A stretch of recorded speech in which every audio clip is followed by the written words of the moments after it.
Continuamos con el curso de Geopolítica, en concreto en el monográfico sobre África, la República Democrática del Congo, segunda parte. Los actores en los conflictos vigentes.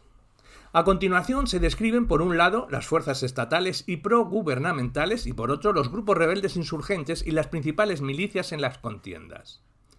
En cuanto a las fuerzas armadas congoleñas, la FARC, diremos que en 2003 las Fuerzas Armadas congoleñas comienzan un proceso de refundición e integración en el marco de los acuerdos de paz, alcanzados tras la Segunda Guerra del Congo. En estas fechas, el país se encuentra con más de 150.000 militares y combatientes de grupos armados entre las diferentes fuerzas y cuerpos de seguridad del Estado, como restos de la Forces Armées Zaïroises y el Garde Presidenti de la época de Mobutu. Las antiguas Fuerzas Armadas congoleñas, la FARC, diversas milicias, la Mai Mai y combatientes extranjeros.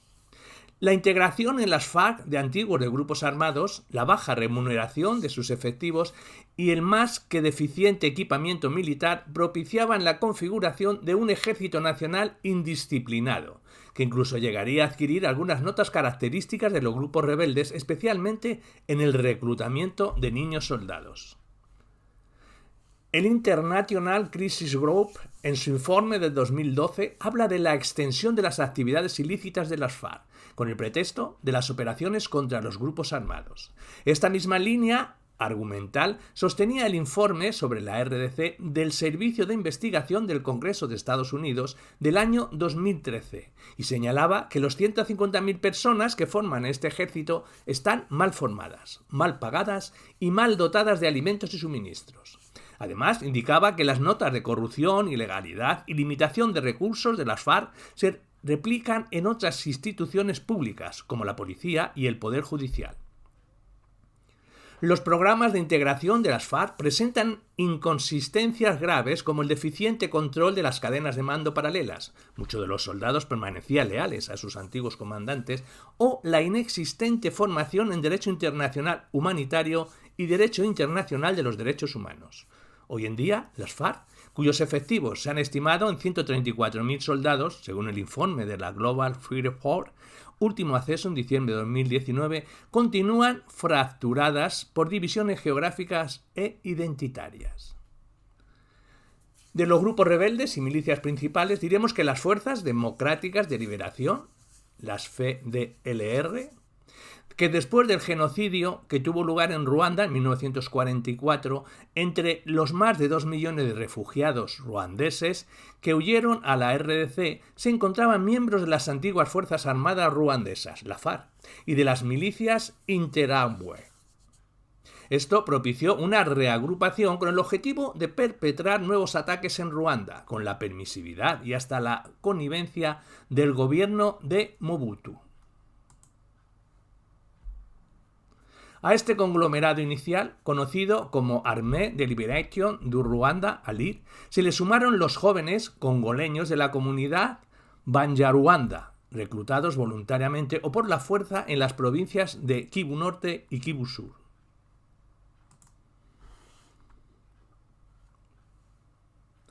En el año 2000, ALIR se unió con otros sectores políticos, militares, Hutus, con base en Kinshasa, y juntos crearon las Forces Democratiques de Liberation du Rwanda, FDLR, en 2001, aunque las FDLR oficialmente negaron estar vinculadas a ALIR. Tanto ALIR primero como las FDLR posteriormente colaboraron y recibieron el apoyo económico y militar de Kinshasa. El apoyo y la tolerancia gubernamental continuaron de manera descubierta hasta inicios de 2009, cuando el gobierno congoleño decidió cambiar su política en relación a las FDLR y colaborar con Ruanda. No obstante, como testimonian varios informes de Naciones Unidas y otras ONG, algunos sectores de la FARC han seguido apoyando a las FDLR y proporcionándoles material militar. El grupo ha visto reducirse su capacidad militar con el paso del tiempo a través de las diferentes ofensivas militares de las FARC y de Ruanda. De los 6.000, 8.000 combatientes disponibles a principios de los 2000, a principios de 2016 no cuentan con más de 2.000 combatientes.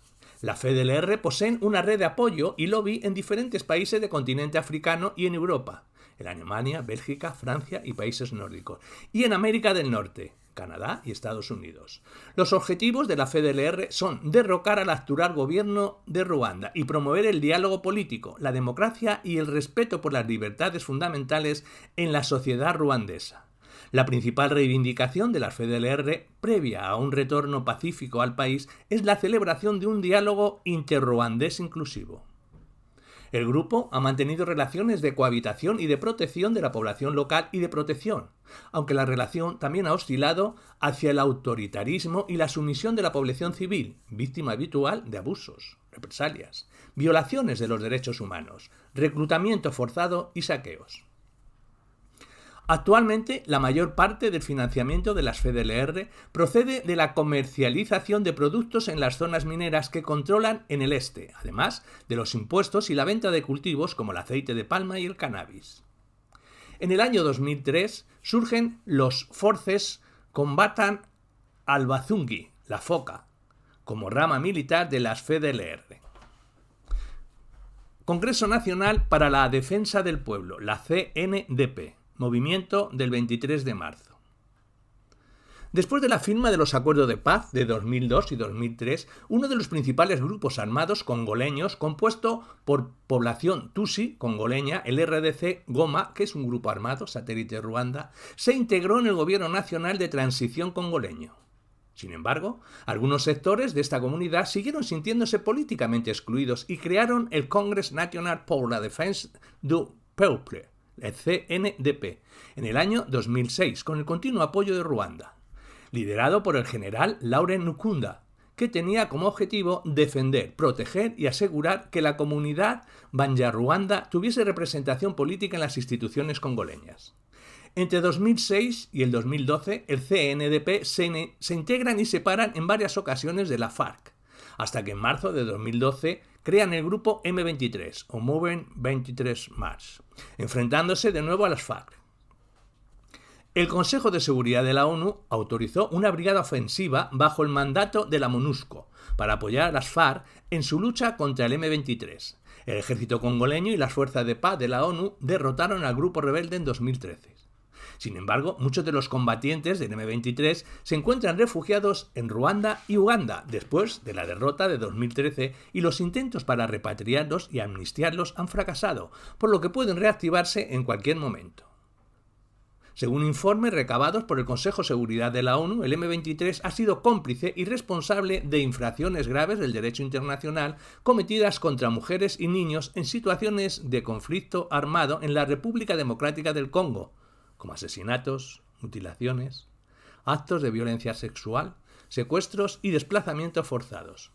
Según numerosos informes, investigaciones y testimonios de testigos oculares, el M23 ha llevado a cabo matanzas en masa de civiles y violaciones de mujeres y niños en diversas regiones de la República Democrática del Congo. Uno de los miembros fundadores del grupo rebelde M23, Bosco Ntaganda, también conocido como el Exterminador, se entregó voluntariamente a la Embajada de Estados Unidos, en Kigali, el 18 de marzo de 2013 y posteriormente entregado a la Corte Penal Internacional. El 8 de julio de 2019, la CPI declaró culpable a Ntaganda, más allá de toda duda razonable, de 18 cargos de crímenes de guerra y crímenes contra la humanidad, cometidos en Ituri, RDC, en 2002-2003. Entre ellos había asesinatos, violaciones, esclavismo sexual y haber reclutado a niños soldado. El 7 de noviembre de 2019 fue sentenciado a 30 años de prisión, la pena más alta impuesta hasta la fecha por la Corte y primera condena por utilizar esclavas sexuales. Frente para la Resistencia Patriótica en Ituri, el FRPI. Esto es una milicia armada y partido político con sede en Bunia, principalmente activo en el sur de la provincia de Ituri. En el noreste de la RDC, el FRPI se creó en noviembre de 2002 a raíz de la unión entre jóvenes de la comunidad Ngiti, aliados de la comunidad Lendu y del grupo Front des Nationalities et Integrationis, FNI. Según las estimaciones, el grupo llegó a tener en torno a 9.000 combatientes en el año 2003. Cerca de 15.000 soldados de la FRPI se desmovilizaron en 2006 como parte del proceso de paz, acordado por el gobierno congoleño con las FRPI y otros grupos rebeldes activos en el noreste del país, y muchos comandantes se integraron en las FARC. Sin embargo, la actividad violenta regresó en 2008 con ataques de las fuerzas residuales de la FRPI contra las aldeas de Ituri y los campamentos del FARC. Actualmente siguen cometiendo actos de saqueo, corte de carreteras, extorsión de la población civil y reclutamiento de menores. Su principal líder, Germain Katanga, fue arrestado y transferido a la CPI acusado de crímenes de guerra y crímenes contra la humanidad, siendo condenado el 17 de marzo del 2014 como colaborador de un cargo de crimen contra la humanidad, asesinato, y 4 cargos de crímenes de guerra, asesinato, ataque a una población civil, destrucción de bienes y saqueo, cometidos el 24 de febrero del 2003 durante la masacre en la aldea de Bokoro, en el distrito Ituri de la RDC. Katanga fue condenado a 12 años de prisión, si bien en noviembre de 2015 la CPI revisó la condena y se redujo a 3 años y 8 meses la pena, con motivo de su buen comportamiento, cooperación con el tribunal y genuina disociación de sus crímenes, lo cual significaría que la pena terminaría el 18 de enero del 2016. En diciembre de 2015, el ex líder de la milicia fue transferido a la RDC para cumplir el resto de su condena, pero fue acusado de inmediato de nuevos cargos en el Tribunal Superior Militar de la capital, Kinshasa. En abril de 2016, la presidencia de la CPI aprobó la solicitud de la RDC de enjuiciar a Katanga por crímenes de guerra y crímenes contra la humanidad, después de concluir que el enjuiciamiento interno propuesto no socavaría los principios fundamentales del Estatuto de Roma, ni afectaría la integridad de la Corte. Actualmente se sigue el procedimiento de enjuiciamiento de Katanga en los tribunales congoleños. Las Fuerzas Nacionales de Liberación, la FNL. El origen de estas fue en Burundi y se remonta a finales de los años 70, concretamente a 1979, cuando se creó el Partido por la Liberación del Pueblo Hutu, el Pali-Hutu, como consecuencia de la violencia estatal y la impunidad de los responsables de los crímenes que alimentaron su surgimiento, y sobre todo por la exclusión a la cual se veían sometidos amplios sectores de la población, una exclusión con componentes étnicos, regionales, políticos y de género. Desde 1991, el brazo militar del movimiento Pali-Hutu, las Fuerzas Nacionales de Liberación, la FNL, empezó a lanzar ataques desde los campos de refugiados situados en Tanzania y desde la RDC, sobre todo a partir del golpe de Estado de 1993. Este grupo fue el último en aceptar la firma de los acuerdos de paz de Aruas y se mantuvo activo hasta 2009, cuando se sumó a la contienda política con su renuncia a la violencia. No obstante, las elecciones de 2010, tildadas de fraudulentas por la oposición, supusieron un obstáculo y han provocado una involución en el país, a causa de la reconfiguración de una parte de la insurgencia. Además, cabe destacarse el creciente autoritarismo y la persecución de la oposición política por parte del gobierno, que ha empujado a parte de la oposición a recuperar la lucha armada como instrumento de presión. Existen restos de la FNL y otros actores burundenses refugiados en el este de la RDC, en la provincia de Kivu Sur, en concreto en la llanura del río Ruzizi, límites entre la RDC y Burundi. Otra de las zonas de presencia de las FNL es el territorio de Fizi, entre la meseta Ubiri y la península Ubari. Milicias Mai Mai. Estas no disponen de una estructura organizada, sino que conforman actualmente más de 70 grupos que en determinados momentos han creado alianzas para negociar o para defender sus intereses económicos y territoriales de las incursiones militares de otros actores armados en el RDC. Los grupos que caen bajo el término general, Mai Mai, incluyen las fuerzas armadas dirigidas por caudillos, ancianos tribales tradicionales, jefes de aldeas y combatientes de la resistencia con y sin motivación política. En ciertos casos, estos líderes tradicionales son los propios líderes de las milicias que se han convertido en señores de la guerra a sueldo de los políticos locales o por cuenta propia. En este contexto, la inexistente cohesión interna de las milicias Mai Mai ha condicionado su legitimidad y su relación con la población, los gobiernos y otros grupos guerrilleros y rebeldes nacionales y extranjeros. La mayoría de los grupos Mai Mai han mutado su discurso y sentimiento nacionalista hacia la extorsión y el saqueo de la población civil, a la que afirman proteger, violando y torturando a mujeres, reclutando a niños para los combates y expoliando los recursos naturales de la zona para incrementar los beneficios económicos, ya sean maderas, minerales, carbón vegetal, ganado, control de carreteras. Hoy día, la pervivencia de los Mai Mai responde, además de lo ya indicado, a la fragilidad de la utilidad del Estado y la ausencia de mecanismos efectivos de respuesta a las graves violaciones de derechos humanos que estos grupos cometen. Entre la multitud de milicias Mai Mai existentes podemos destacar las siguientes: Pareco, APCLS, Mai Mai, Yacutumba, Milicias Banamura, Camuina, Nasapu, Alianza de Patriotas por un Congo Libre y Soberano. Y muchas más. De las nombradas y no nombradas diremos de Camuina, Nasapu, que es una milicia y es una rebelión contra las fuerzas de seguridad del Estado de la RDC que está focalizada en las provincias de Kasai Central y Kasai Oriental, Lomami y Sankuru.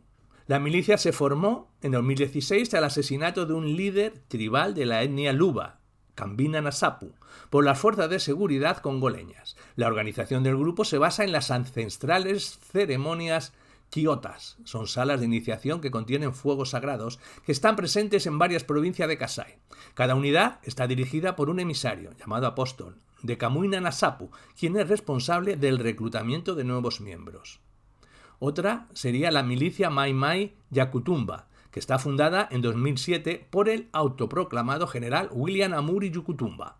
Está compuesta por unos cientos de combatientes, la gran mayoría procedentes de la comunidad Bembe, con sede en el territorio Fizi, en Kivu del Sur. El objetivo principal del grupo es proteger a la comunidad Bembe de otras comunidades instaladas en la región. Otra sería la Coalición Nacional del Pueblo por la Soberanía del Congo, la CNPSC.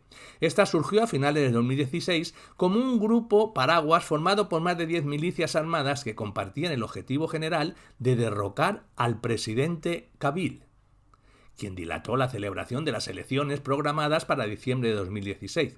Actualmente representa una de las más amplias coaliciones Mai Mai activas en el este del Congo, en territorio Fizi, y lideradas por veteranos comandantes milicianos como William Amuri Yacutumba.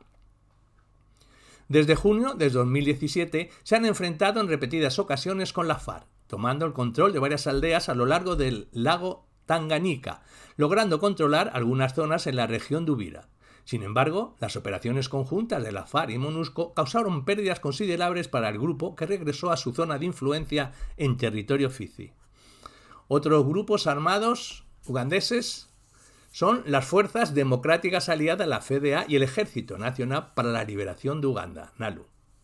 Surgieron originalmente como un grupo armado en oposición al gobierno de Uganda, desde la unión con el Ejército Nacional para la Liberación de Uganda, bajo el liderazgo de Jamil Mukulu, que se transformó en un movimiento con inspiración islamista. Las FDA tienen su base de operaciones en Uganda y RDC, en torno a las ciudades de Beni y Butembo, en la región de Kivu Norte. Desde 2007, las actividades militares de la FDA en Uganda han sido esporádicas y no representan una amenaza real para el país. Sin embargo, la situación es sustancialmente diferente en la RDC, donde el grupo armado ha estado llevando a cabo ataques contra las Fuerzas Armadas estatales y la población civil. Las FDA no poseen armamento sofisticado y se basa principalmente en machetes y hachas, financiándose a través de sus contactos con mercaderes congoleños, controlando la industria maderera local y la circulación de productos e incluso cultivando campos. El líder del grupo armado, Jamil Mukulu, quien fue arrestado en Tanzania en abril de 2015 y extraditado a Uganda. Actualmente se cree que el nuevo líder es Sekamusu Baluku. En cuanto al Ejército de Resistencia del Señor, Lord Resistance Army, LRA, este es el ejército que fue creado en 1987 por algunos miembros del Movimiento del Espíritu Santo, fundado por Alice Lakbena y del ejército ugandés.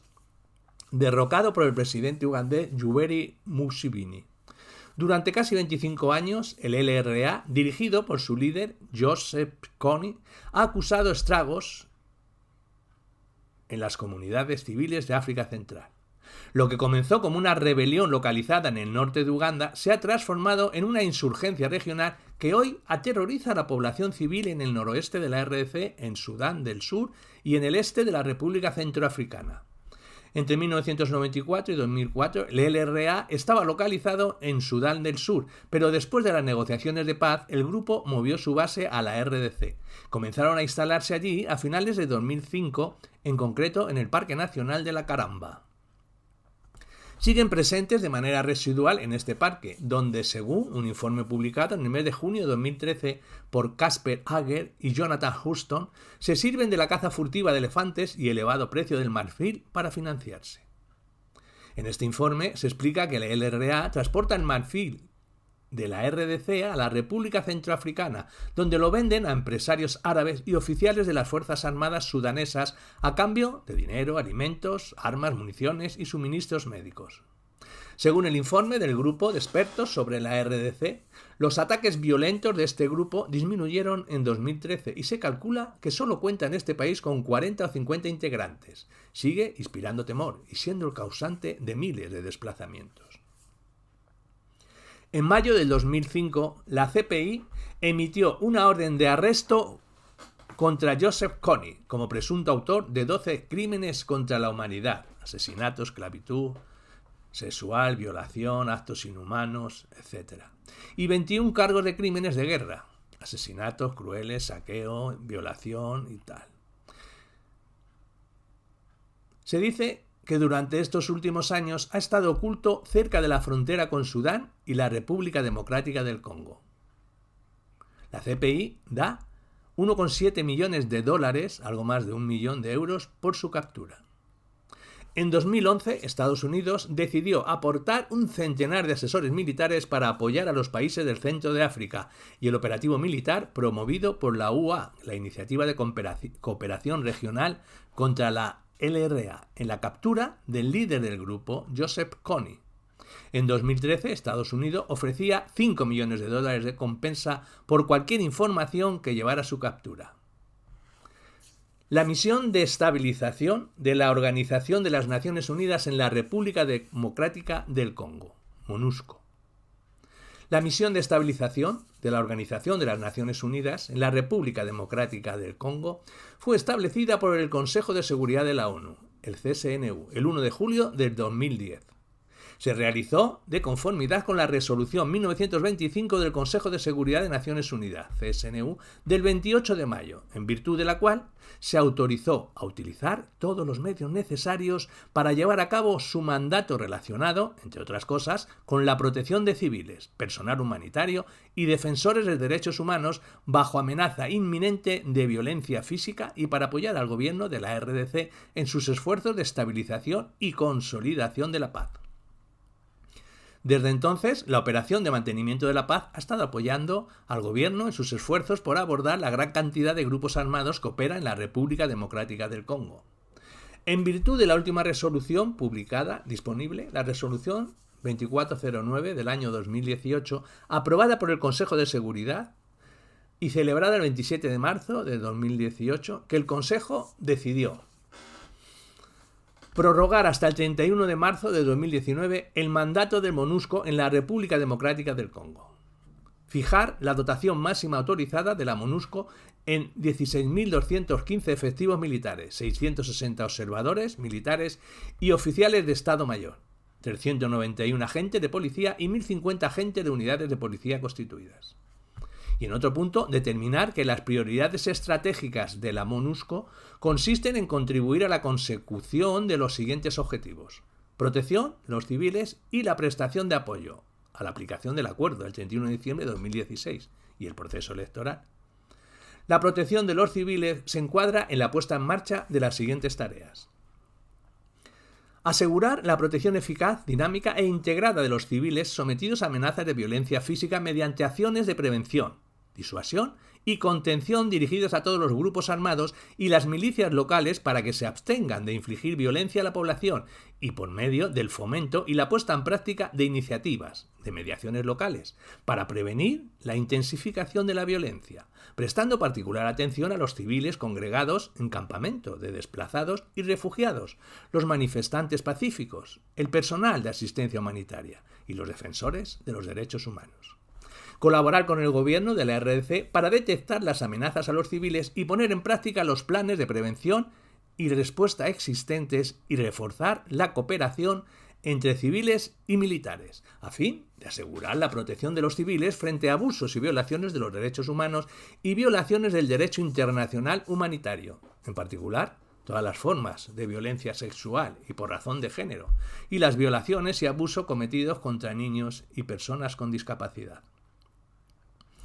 Otro punto es mejorar su interacción con la población civil, para aumentar la conciencia y la comprensión acerca de su mandato y sus actividades, fortalecer su mecanismo de alerta temprana e intensificar sus esfuerzos para vigilar y documentar las violaciones del derecho internacional humanitario y los abusos de los derechos humanos. En otro punto sería el de neutralizar a los grupos armados mediante la Brigada de Intervención en apoyo de las autoridades de la RDC y las FARC, sobre la base del acopio y el análisis de información y teniendo plenamente en cuenta la necesidad de proteger a los civiles y mitigar los riesgos que surjan durante cualquier operación militar. Otro punto es prestar asesoramiento y asistencia al gobierno de la RDC a fin de asegurar que las acciones contra los grupos armados cuenten con el apoyo de los componentes civiles y de la policía en un marco de planificación consolidada que ofrezca una respuesta amplia a los esfuerzos de estabilización de cada zona. Otro punto sería colaborar con las autoridades de la RDC para arrestar y llevar ante la justicia a todos los presuntos responsables de actos de genocidio, crímenes de guerra y crímenes de la humanidad, en particular mediante la cooperación con los estados de la región y la Corte Penal Internacional. Y por último punto sería prestar asesoramiento y apoyo al gobierno de la RDC para promover los derechos humanos, en particular los derechos civiles y políticos, y combatir la impunidad, entre otras cosas, mediante la aplicación de la política de tolerancia cero del gobierno con respecto a las violaciones de la disciplina y de los derechos humanos y del derecho internacional humanitario. Las empresas y los minerales en conflicto. En agosto de 2012, la Comisión de Mercados y Valores de Estados Unidos, la SEC, aprobó la norma final con la relación de origen de minerales de conflicto tal y como se define en la Ley Dodd-Frank, de reforma de Wall Street y protección del consumidor, la sección 1502.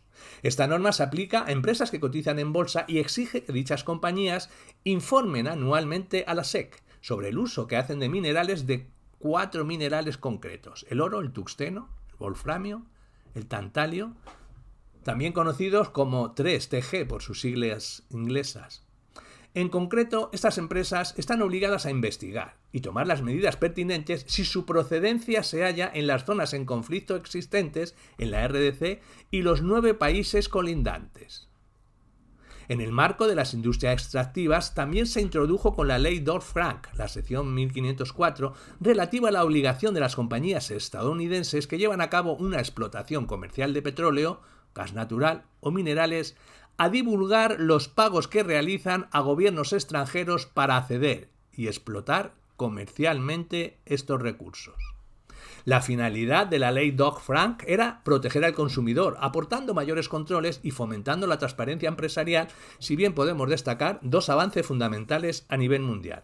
El primero reside en el hecho de contar con un instrumento jurídico vinculante que permitiese comprender mejor el funcionamiento de las cadenas de suministro globales de estas industrias, monitoreando las distintas fases productivas a efectos de luchar contra la corrupción, la desinformación de los consumidores y, en definitiva, las graves violaciones de derechos humanos perpetradas en el ejercicio de una actividad empresarial sin límites y ni escrúpulos. El segundo, la secuencia anterior, es la contribución al desarrollo legislativo de los principios de Naciones Unidas sobre empresas, derechos humanos, dotando de carácter vinculante, en este marco normativo estadounidense, a las recomendaciones de la OCDE sobre la diligencia debida en derechos humanos. Sin embargo, hay expertos que sostienen la inoperancia de la sección 1502.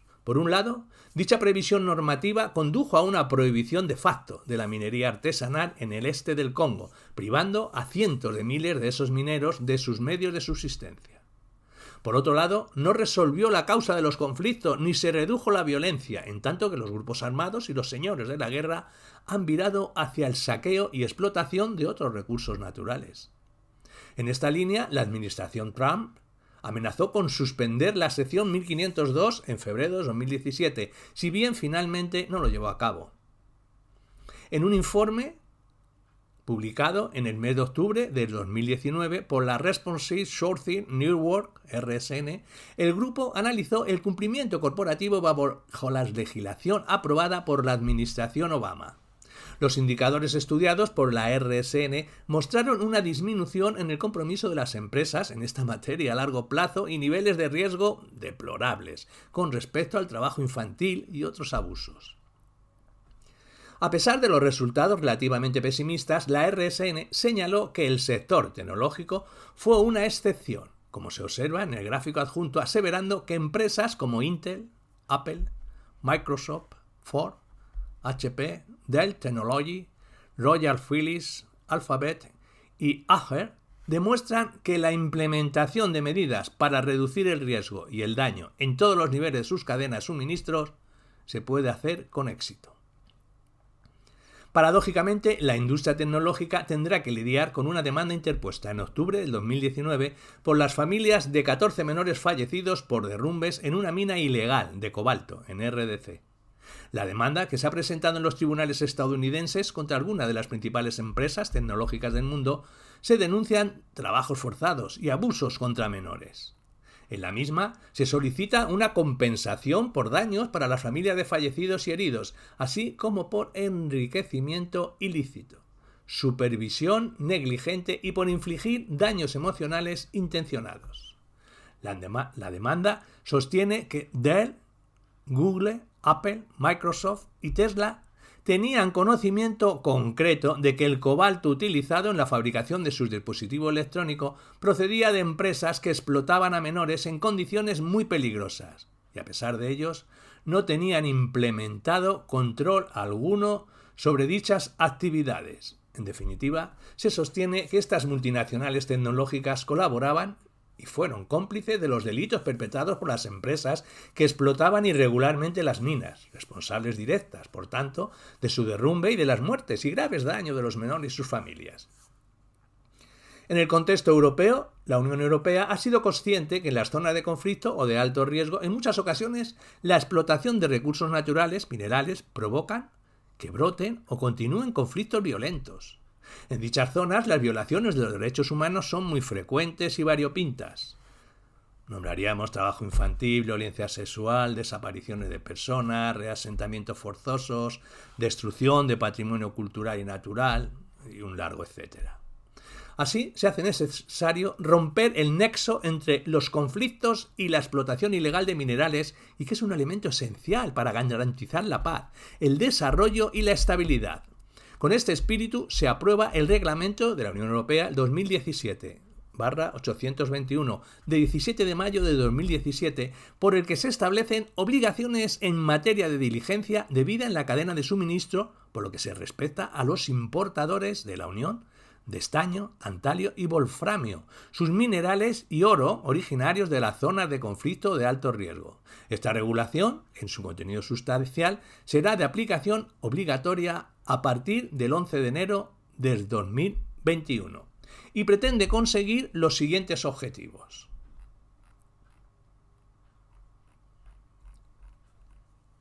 Cumplir con las normas de abastecimiento responsable de minerales, la OCDE, ayudar en la erradicación de la explotación y abusos de la industria extractiva contra las comunidades locales, contar con el mayor número de fundiciones y refinerías a escala mundial responsable y romper el vínculo entre conflicto y explotación ilegal de minerales.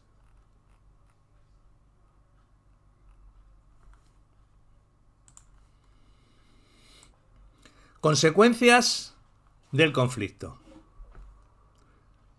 Niños soldados. Se estima que la República Democrática del Congo es el país con más niños soldados del mundo. Más de 30.000 niños están incorporados en grupos armados. Las causas de su reclutamiento son de muy diversas índoles, si bien podemos encontrar denominadores comunes que se repiten en distintas regiones del mundo: la pobreza, el abandono, la orfandad y la falta de protección en escenarios de conflictos bélicos convierten a los niños en blancos perfectos para su alistamiento. Además, los grupos armados tienen un claro interés económico en reclutar a niños para la guerra. Por un lado, las inversiones para reclutar, entrenar y prepararlos para los conflictos son mucho más baratas que la de los adultos. Por otro, en el marco de la extracción de minerales en zonas estratégicas del este de la República Democrática del Congo, los niños trabajan en las minas en condiciones deplorables y peligrosas, aprovechando su menor tamaño y peso para introducirlos con mayor facilidad y a mayor profundidad en las referidas explotaciones mineras. Durante el año 2016, el reclutamiento y las violaciones contra los niños se acentuaron por la inestabilidad en este país y por las recurrentes operaciones militares desarrolladas por la FARC contra grupos armados. En este periodo se verificaron un total de 2.334 violaciones graves. Aumentó el número de víctimas infantiles en un 75% con respecto al año 2015, el máximo registrado desde 2012. Durante el año 2018, los niños se vieron afectados por la escasa presencia de la autoridad estatal en algunas zonas del país, las tensiones relacionadas con las elecciones de diciembre de 2018, la fragmentación de los grupos armados, los enfrentamientos entre las comunidades Hema y Lendu en Ituri y la violencia en el este y los Kasai. Los grupos armados siguieron siendo los autores de la gran mayoría de las violaciones graves. En este periodo se reclutaron en total 631 niños, 91 de sexo femenino y 540 del sexo masculino. Con más del 70% de los casos, Kivu del Norte siguió siendo el epicentro del reclutamiento y la utilización de niños, seguido por la región de Gran Kasai, 16%, y Kivu del Sur, el 10%. A continuación, mostramos una relación de los actores donde se reclutaban a los niños. De la violencia sexual podemos decir que está generalizada en la República Democrática del Congo y es especialmente grave en el este del país. Los abusos, violaciones y mutilaciones perpetrados contra mujeres y niñas se planean y ejecutan por los guerrilleros de las partes en conflicto, como una eficaz táctica de guerra, sembrando el miedo y pavor en la población. En la primera década del siglo XXI habían sido denunciadas cerca de 200.000 violaciones en la región. Un estudio publicado en el año 2011 por el American Journal of Public Health reveló que 400.000 violaciones tenían lugar al año en la RDC. 4 mujeres eran violadas cada 5 minutos. Más recientemente, según el informe sobre violencia sexual relacionados con los conflictos, el periodo 2017, MONUSCO verificó 804 casos de violencia sexual relacionada con el conflicto congoleño que afectaron a 507 mujeres y 265 niñas, 30 hombres y 2 niños, lo que representa un aumento con respecto al periodo abarcado por el informe anterior. Durante el mismo periodo, el Fondo de Población de las Naciones Unidas, la UNFPA, informó de 5.783 casos de violencia sexual en las provincias afectadas por el conflicto, más del doble que en 2016. En el periodo 2018 se documentaron 1.049 casos de violencia sexual contra 605 mujeres, 436 niñas y 4 hombres y tal. Una infinidad de casos. Teniendo en cuenta que pocos de estos abusos se denuncian por la inseguridad, el miedo y la estigmatización de la víctima y la inaccesibilidad de muchos lugares, se calcula que la cifra real, como es lógico, es mucho mayor. Las consecuencias posteriores de las víctimas de violaciones son devastadoras.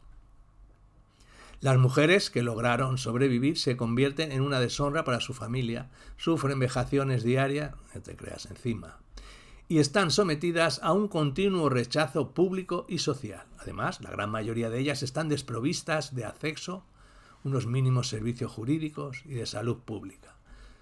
Solo se proporciona asistencia integral, médica, psicológica, jurídica y socioeconómica en algunas zonas urbanas.